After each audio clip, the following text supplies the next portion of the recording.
Yeah, so it's almost all done.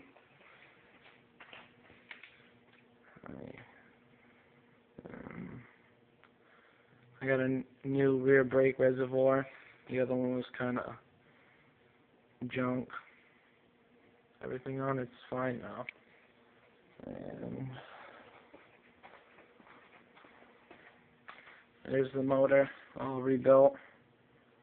Just gotta pretty much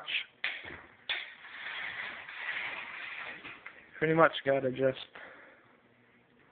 I don't know, sand it down, put some high temp paint on it just so it doesn't have that dirty, dull color. Trying to get it to look as brand new as possible.